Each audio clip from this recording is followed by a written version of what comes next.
Hello, everybody, and welcome to the very first edition of Streaming Charts with Dan, which I guess is sort of a spin-off now from Charts with Dan. I started doing streaming charts as part of the overall Charts with Dan show during the pandemic when there weren't any movies coming out and I just needed stuff to do. I mean, that's what people were watching. They were staying at home and watching stuff on streaming services, and it kind of hung around for that reason. But I wanted to expand what I talk about when it comes to the world of streaming, and the regular chart shows were getting so long as movies start coming out and I started doing what I usually do with movie numbers there, that I thought it made sense to give streaming its own show. So this show is going to be a little bit more malleable, I think, than Charts with Dan. I think some weeks it's going to be a little bit shorter and we'll just look at what people have been watching on the various streaming services for the previous week, or at least the data that was released that previous week. And then sometimes I think the episodes may be a little longer as I tackle one or two issues in the world of streaming. And as it turns out, for this debut episode, I have a really interesting story to talk about leading into all of the numbers and everything. And that is an interesting legal battle that's happening right now with one of the longest running animated shows, longest running comedies of all time, South Park, which is still currently airing on Comedy Central, but which is also available on two separate streaming services. And it's those two services, HBO Max, which is soon to become just plain Max, and Paramount Plus, which used to be CBS All Access, that we're going to talk about today. I'm going to be talking about why these two services are now suing each other over the rights to South Park and how we got to this point. And in order to talk about how we got to this point, we almost have to go back to the beginning of what we now call the streaming wars, all the way back to 2014, which is when CBS, the broadcast network, launched a streaming service called CBS All Access. They were the first broadcast network to launch its own service in the vein of HBO Go, and it was basically a place for you to go and watch CBS shows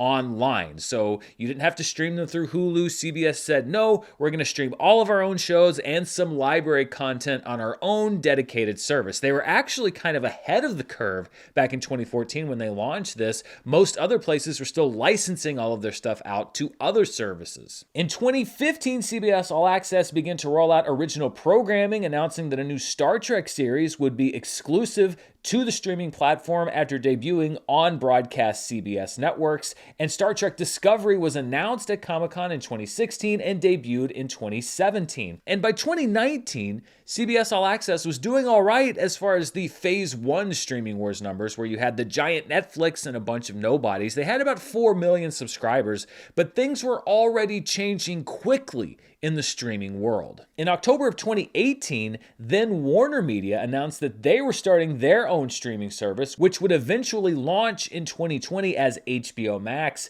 And in September and October of 2019, they began some big number licensing deals, with shows like Friends and The Big Bang Theory signing deals worth hundreds of millions of dollars for exclusive streaming rights on HBO Max. And it was during this buying spree that Viacom, who owns the rights to South Park, licensed the show to HBO Max exclusively in a deal worth about $500 million. This was announced in October of 2019, actually when they were announcing the big rollout of HBO Max. South Park being on the streaming service was one of the big surprise things and really kind of helped establish HBO Max as a new streaming service with a deep library of content. It wasn't just about HBO originals like HBO Go had been. It was about other movies and other series from other networks and other entities that they were licensing to show on their platform. And that's really what the new streaming services all were. It wasn't just content from the people who own the streaming services. They were also licensing all of this other stuff in a kind of arms race to see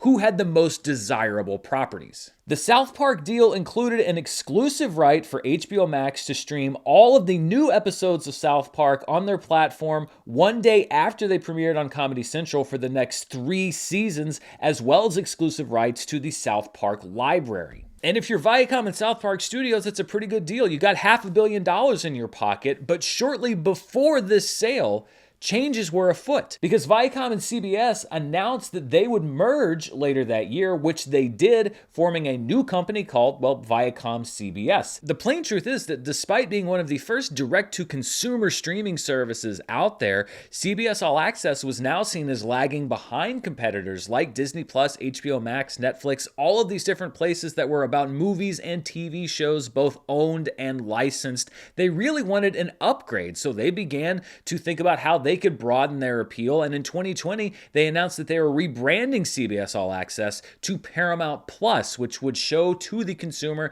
that it was much more than just what you could watch on TV on CBS. And then the pandemic happened, and while life slowed to a crawl, the streaming world exploded. However, and unfortunately for HBO Max, one of the shows that was hit with production delays, as almost every show was South Park. South Park aired just one episode in 2020 called The Pandemic Special, which premiered on Comedy Central and then went exclusively to HBO Max.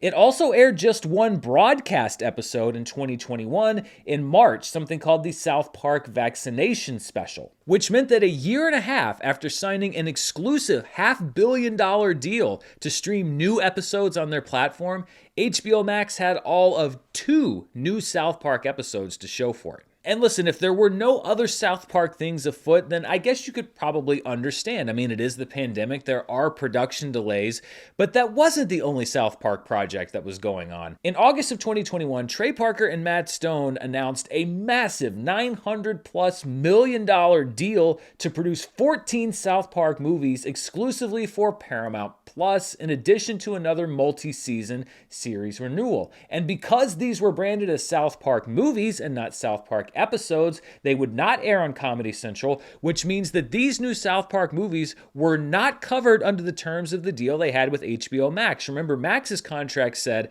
that any South Park episodes that aired on Comedy Central would then be exclusively streamed on HBO Max the next day. But since these weren't episodes, they were movies, and they didn't air on Comedy Central at all, then Paramount Plus felt that they were well within their rights to exclusively stream these South Park movies without having to cut HBO Max in on the deal. So now we are in a situation where South Park had 2 exclusive streaming homes, HBO Max for their broadcast episodes and Paramount Plus for their streaming movies. Parker and Stone released 2 Paramount Plus exclusive South Park movies in November and December of 2021, both of them running about an hour long. The next year in 2022, 6 episodes of South Park were produced for that season and released exclusively to HBO Max after premiering on Comedy Central. Very notably, South Park had never done 6-episode seasons before. They were always at least 10 episodes. In addition to the 6 episodes that were aired on Comedy Central, South Park also produced 2 movies in 2022, both about 50 minutes long and of course exclusive to Paramount Plus. This year, South Park aired another season, their 26th season, which was again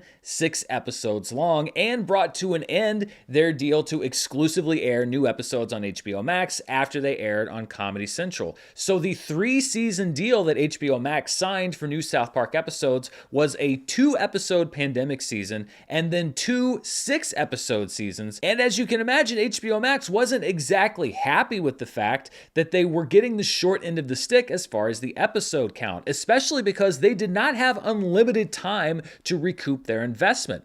In February of last year, Viacom CBS signed a deal to regain rights to South Park, with new episodes premiering on Paramount Plus starting next year, and then the entire rest of the library coming to Paramount Plus in 2025. As you can imagine, having signed an exclusive deal for South Park, HBO Max was not very happy that they didn't seem to be the exclusive home for South Park, and in February, Warner Bros. Discovery filed a lawsuit against Paramount claiming breach of contract, saying that they were promised 3 10-episode seasons and only received 14 total episodes, and that the movie deal with Paramount Plus was a semantic trick to funnel exclusive South Park content to a rival streaming service. In a statement, Warner Bros. Discovery said, "We believe that Paramount and South Park Digital Studios embarked on a multi-year scheme of unfair trade practices and deception, flagrantly and repeatedly breaching our contract, which clearly gave HBO Max exclusive streaming rights rights to the existing library and new content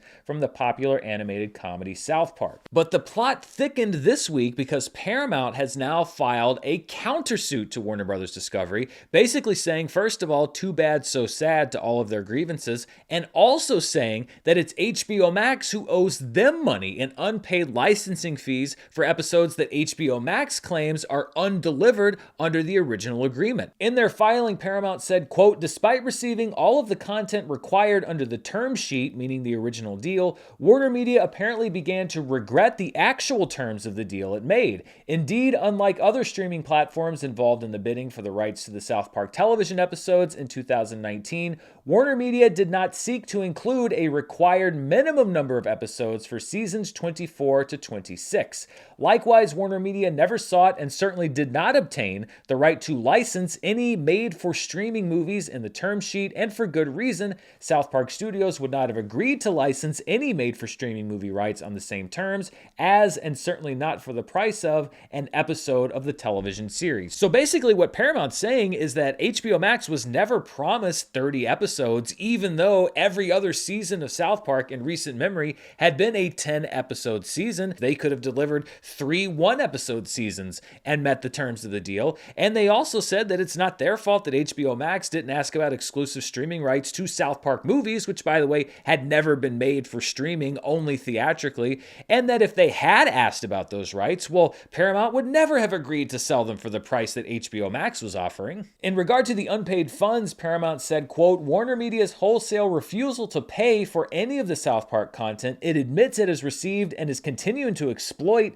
constitutes a clear and knowing breach of its obligations under the term sheet. Warner Media has received 96% of the total content it believes it is owed under the term sheet. A nominal shortfall of 4% of the content Warner Media wrongly believes it is entitled to is hardly grounds to refuse to pay more than $52 million in license fees currently owed to South Park Studios, or to repudiate all future payment obligations for the indisputably valuable content it continues to exploit on HBO Max. In their filing, Paramount is also asking the court to grant them the hundreds of millions of dollars in unpaid licensing fees that they say that Warner Media is holding back based on the terms of the original deal, and they're also asking the court to dismiss some of the claims that Warner Media is making in their lawsuit, including deceptive business practices and the breach of a good faith contract, because they say, well, this is just the kind of contract dispute you see between any two business entities. There's no reason for anyone to throw around these accusations of deceptive practices. So who's right and who's wrong here? Well, based on the information available, as is often the case in these entertainment stories, I don't think that anybody's really in their best light in this case. For Warner Media, first of all, if it is true what Paramount is saying, and that the contracts did not specify a number of episodes in their 3-season exclusive deal, well, then the first thing they should do is fire those original lawyers, if David Zaslav hasn't fired them already, because yes, you want to assume that the people you're dealing with are going to be acting in good faith, and that if you make a deal with a show that has done 10-episode seasons or more for decades, that the seasons that they do with you are also going to be 10 episodes. But I would be flabbergasted if you look at those contracts and there are no episodes specified. I mean, that seems like a very simple thing, and if that was left out of the contract language, well, that basically gave Paramount the opening when they decided that their streaming service was much more of a competitor to HBO Max than CBS All Access was,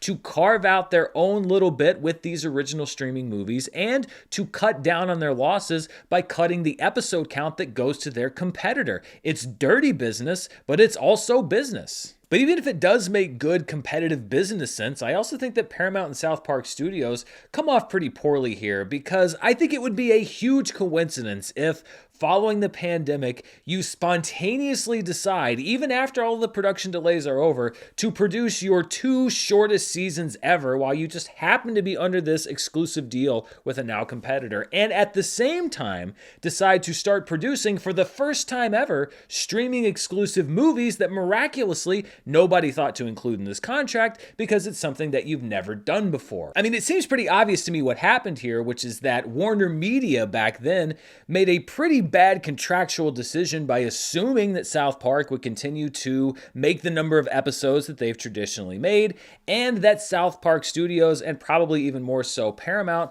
saw the opening with the pandemic and the fact that they could go through this loophole in the contract and decide to act like, if you'll pardon the turn of phrase, complete douchebags. So where do we go from here? Well, it's probable that what's going to happen is what happens with almost all of these cases, which is that it'll be settled out of court for some indeterminate amount of money.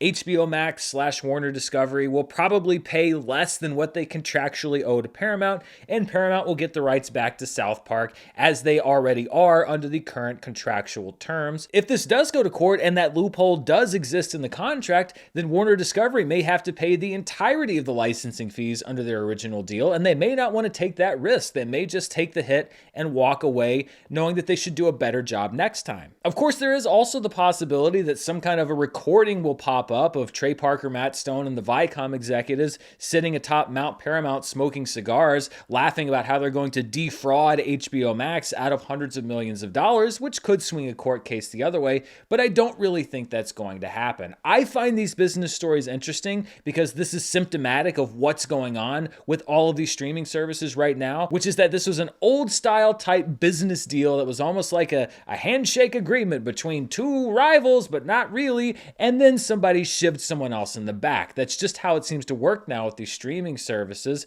and I think that this could be an early casualty, probably more so on the Warner Brothers Discovery side as far as learning a hard lesson. But it also just shows you how cutthroat the licensing wars are right now, especially as it seems like licensing is making a comeback. Yes, all of these streaming services pumped billions of dollars into this original content, but it's becoming more and more clear that yes, that is a driver for growth, but audiences are still going to want to return to the familiar. And the more of the familiar that you own, the more of those eyeballs that you own. So Paramount Plus is going to get all of South Park back eventually. HBO Max is going to keep what little they have, and it's a lot less than they'd hoped that they would have, for another year and a half or so. And I think this whole ordeal is going to be a very interesting footnote in whatever book is eventually written about the streaming wars, as the case of two rival studios who found out very quickly just what the stakes of this new frontier of entertainment really were.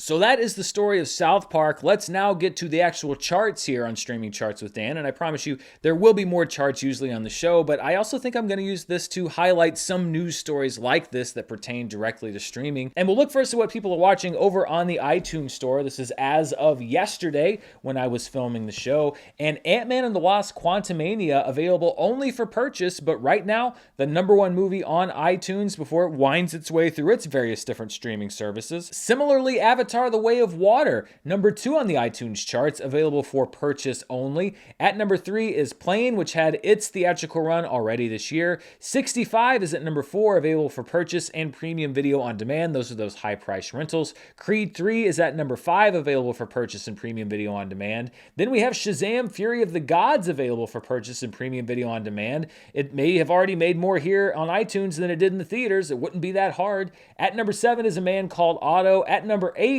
a specially priced Pirates of the Caribbean 5-movie collection. I think they're selling all 5 for like $20. Good enough for #8 on the top 10. At #9, 80 for Brady, available for purchase and rental. And at #10, Puss in Boots: The Last Wish, which is also now available for rental in addition to purchasing. Let's turn our attention now to Netflix, and we have a few different weeks of Netflix charts to make our way through, as well as the Nielsen charts that we'll look at in just a moment. So let's kind of rewind to the last few weeks of Netflix programming, and we go first to the week of March 27th to April 2nd, which saw the debut of Murder Mystery 2, a really strong debut, a PFV of 42.95, and if you haven't seen the streaming charts for a while, or you've kind of forgotten, I use something I call a global Murrell metric metric on these Netflix charts, and I generate my own number called PFV, or potential finished views. Basically, I take the number of hours watched, I divide it by the runtime of the show or movie, and that kind of gives me an idea of how many people could actually have finished viewing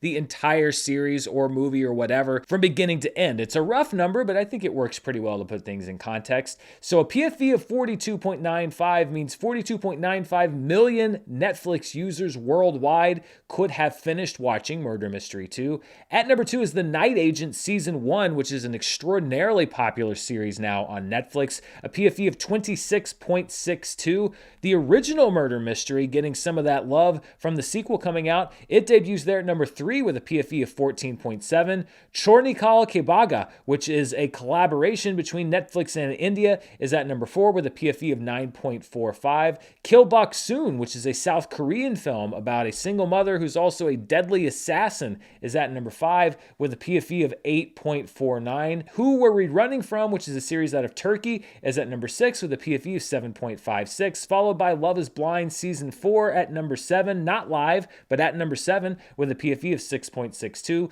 Luther the Fallen Son falls to number 8 with a PFV of 5.88. At number 9 is the South African drama series Unseen, debuting with a PFV of 5.53. And then at number 10, the movie I See You with a PFV of 5.08. When we go to the next week, which was April 3rd through the 9th, Murder Mystery 2 stays on the number 1 spot and holds really well in its second week. A further PFV of 39.89. The Night Agent Season 1 also holding well there at number 2 with a PFV of 16.05. Then we had the debut of the Netflix original movie Chupa, a strong debut there, 15.53 PFV, with Murder Mystery coming in 4th place, Kill Bok Soon coming in 5th place, and then 5 new entries there at numbers 6 through 10. The animated film Home is at number 6 with a PFV of 6.63. The Buzzy series, first for good reasons, then for bad reasons, Beef, debuts with 5.88, and we'll see that number grow a lot in the next week's chart. At number 8 is the movie Noah with a PFV of 5.87. Then the animated films Over the Hedge and Shark Tale with PFVs of 5.75 and 5.37.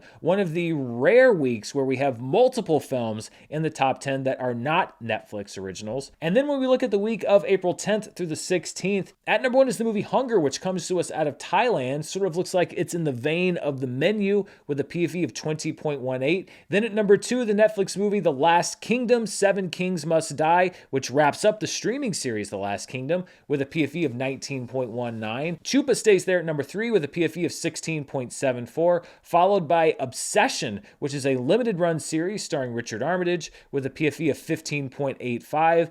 Beef Season 1 really beefed up its numbers in its second week, a PFV of 12.13 with over 70 million hours watched. Murder Mystery 2 falls to number 6 with a PFV of 11.29, followed by The Night Agent Season 1, and then 3 new debuts, American Manhunt Season 1, which follows the manhunt following the Boston bombing, with a PFV of 8.03 is at number 8, followed by the Netflix movie Queens on the Run and the animated film Trolls World Tour.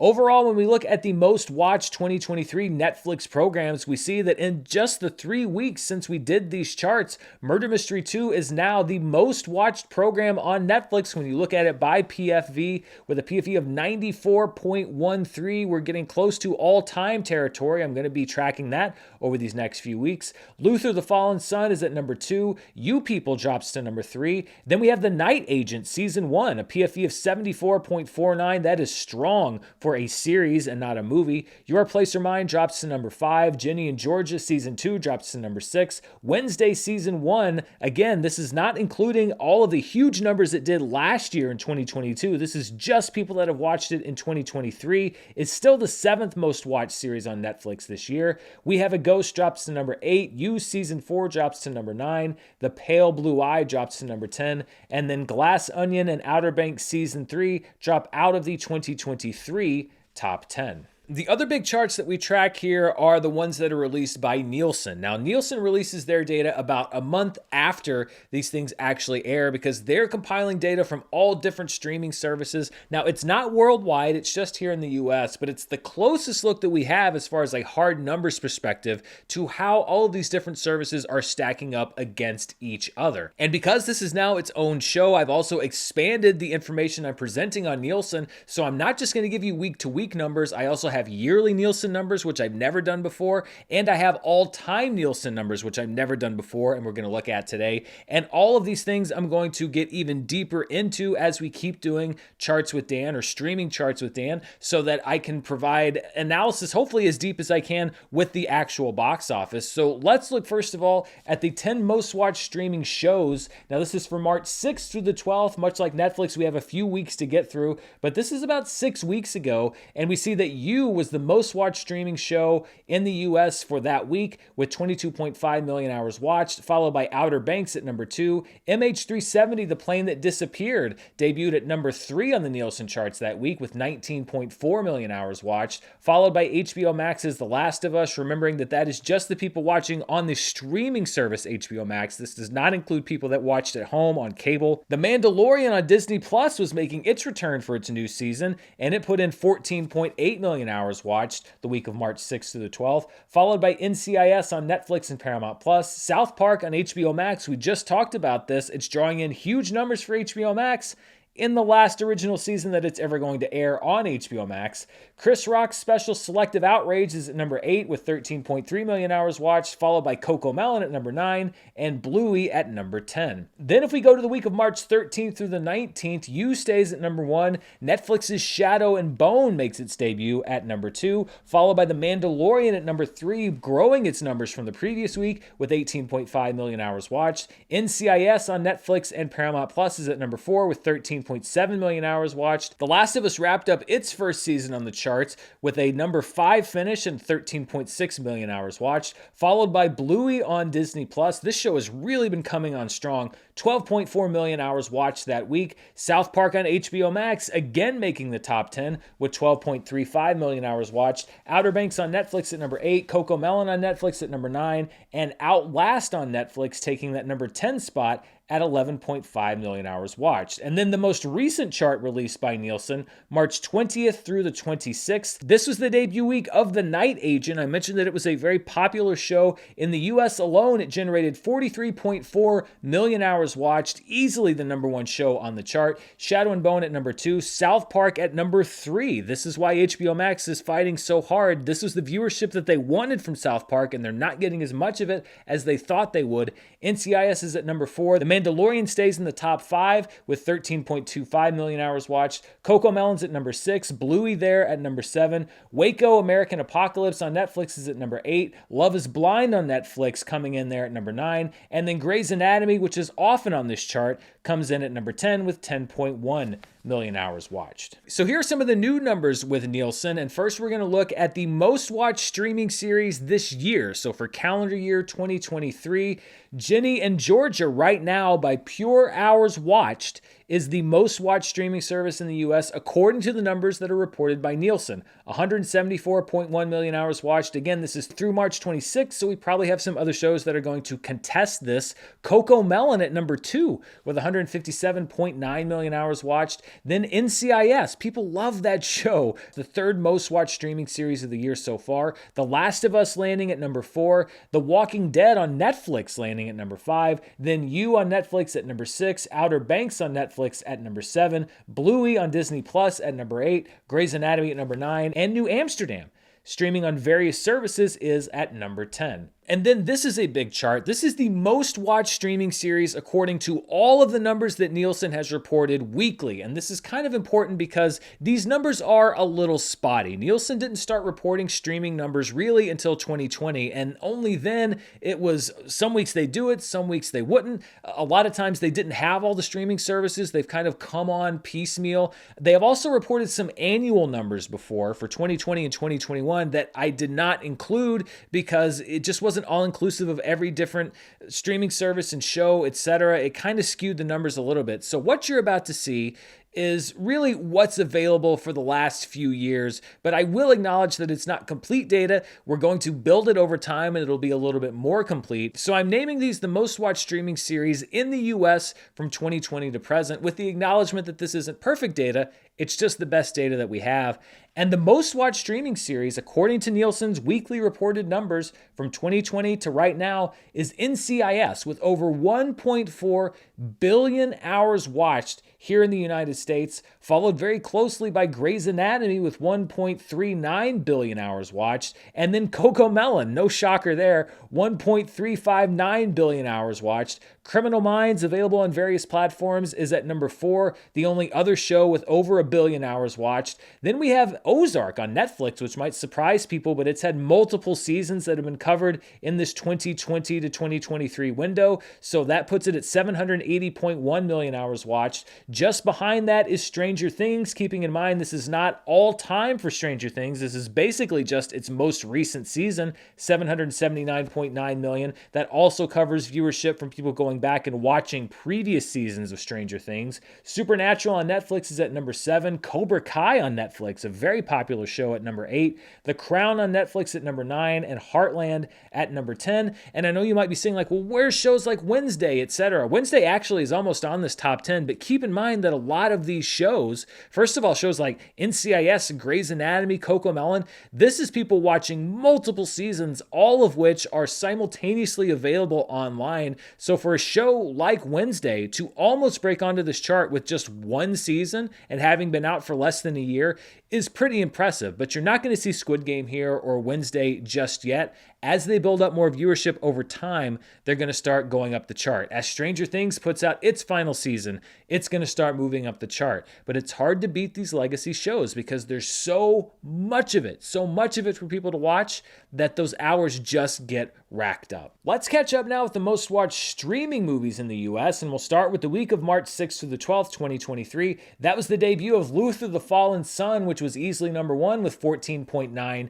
million hours watched, followed by Turbo streaming on Netflix and Peacock. We also had the debut of Puss in Boots: The Last Wish streaming on Peacock with 6.3 million hours watched. The Hunger Games on Netflix at number 4 with 5.8 million hours watched. Then This Is Where I Leave You on Netflix at number 5. The Hunger Games: Catching Fire at number 6. Moana, which is a fixture on this top 10, at number 7 with 4.1 million hours watched, followed by We Have a Ghost at number 8, Burlesque at number 9, and Rango at number 10. Moving to the week of March 13th through 19th, Luther the Fallen Son remains number 1. Dragged Across Concrete, I love when you just see random movies pop up on this chart, number 2 with 8.6 million hours watched, followed by Puss in Boots: The Last Wish at number 3, Turbo at number 4, Money Shot, the Pornhub story, not surprisingly making its debut in the top 5, Moana there at number 6, Encanto, another fixture on this chart, at number 7, Riddick is at number 8, Boston Strangler, the Hulu original movies, at number 9, and Minions: The Rise of Gru on Netflix making its debut at number 10. And then finally, the most recent week for which we have data, March 20th through the 26th, I See You on Netflix is at number 1 with just over 9 million hours watched. Dragged Across Concrete remains at number 2. The Magician's Elephant debuts at number 3 with 4.2 million hours watched. Moana's there again, 4.2 million hours watched at number 4. Puss in Boots: The Last Wish on Peacock is at number 5. Nope, which had previously charted on another streaming service, now charts streaming on Amazon at number 6 with 4.1 million hours watched. Luther the Fallen Son's at number 7. Top Gun Maverick streaming on Paramount Plus is at number 8. Knock at the Cabin streaming on Peacock is at number 9. And Minions: The Rise of Gru remains at number 10. And as I mentioned, I also compiled yearly and all-time data for the movies that are reported by Nielsen. So let's look first of all at the most watched streaming movies this year through March 26th. And you may be surprised to hear that the number 1 streaming film of the year is Black Panther: Wakanda Forever. It pulled in a lot of viewership on Disney+, 73.6 million hours, more than any other streaming movie that Nielsen has reported numbers for so far. You People's at number 2 with 64.3 million hours watched, followed by Minions: The Rise of Gru at 55.1 million hours. Your Place or Mine's at number 4. Moana is at number 5. Luther the Fallen Son's at number 6. We Have a Ghost is at number 7. Glass Onion, spilling over from the holiday season into the early part of 2023, good enough for number 8. Encanto is at number 9, 27.2 million hours total. And then Amazon's Shotgun Wedding, the only Prime movie here on this list, with 26.8 million hours watched this year. When it comes to the most watched streaming movies, it's the same caveat that I gave for the most watched streaming series. These are just the weekly numbers that were reported from Nielsen since 2020 when they started to report all of the streaming data. And there is a clear-cut winner for the most watched streaming movie as long as Nielsen has been reporting these numbers, and that is Encanto with a mammoth hours watched number, 448.2 million hours watched for Encanto, more than double the number 2 movie, which is Moana, 214.2 million hours watched. If you want to know why they're remaking Moana in live action, it's probably because it wouldn't make sense to do Encanto right now. Encanto is not one of those movies that was only aired on Disney+. It did have a theatrical run, although it didn't make a huge amount of money in theaters because it was as theaters were still kind of getting back up on their feet. But this really just speaks to the strength of Encanto. And then Moana at number 2. I mean, that movie came out quite some time ago.